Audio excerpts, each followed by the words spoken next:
Friendship breakup ஆயிருக்கா? So friendship பிரேக்கப்ங்கிறது உங்களோட friend அந்த ஃப்ரெண்ட்ஷிப்பை அப்ரப்டா கட் பண்றது, அப்படி இல்லைன்னா கிராஜுவலா கட் பண்ணிட்டு வருது. இந்த மாதிரி ஃப்ரெண்ட்ஷிப் பிரேக்கப்கான சயின்ஸை பத்தி தெரிஞ்சுக்கிறதுக்கு இந்த வீடியோ ஃபுல்லா பாருங்க. இதுக்கு 3 சயின்ஸ் இருக்கு.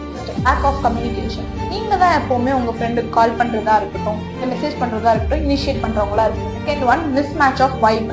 உங்களுக்கும் உங்களோட ஃப்ரெண்டுக்கும் ஒரு வைப் செட் ஆயிருக்கும். ஸோ அந்த வைப் ஒரு ஃப்ரெண்ட்ஷிப்ல ஸ்டார்டிங்ல இருந்ததுக்கும் இப்ப இருந்ததுக்கும் நிறைய டிஃபரன்ஸ் இருக்கலாம். உங்க ஃப்ரெண்ட் அவங்களோட கேரக்டர்ஸ் இல்ல சில ஆஸ்பெக்ட்ஸ் அவங்க பர்சனாலிட்டில இருந்து சேஞ்ச் ஆகலாம். Third one, lack of efforts. So நீங்க தான் எப்பவுமே வெளியே போறதுக்கு பிளான் பண்ற மாதிரி இருக்கும், ட்ரிப்ஸ் போறதுக்கு பிளான் பண்ற மாதிரி இருக்கும். பட் உங்களோட ஃப்ரெண்ட் அந்த பிளானுக்கு சப்போர்ட்டும் பண்ண மாட்டாங்க. அந்த பிளான் எல்லாம் கேன்சல் பண்றதுல மட்டும்தான் அவங்க குறிக்கோளா இருப்பாங்க. ஸோ உங்களோட ஃப்ரெண்ட்ஷிப் இந்த சயின்ஸ் எல்லாம் நீங்க பாத்தீங்கன்னா ஃப்ரெண்ட்ஷிப்பை ஃபிக்ஸ் பண்ண வேண்டியது இருக்கும். இந்த மாதிரி இன்ட்ரெஸ்டிங்கான கண்டென்ட்க்கு இந்த பேஜை ஃபாலோ பண்ணுங்க.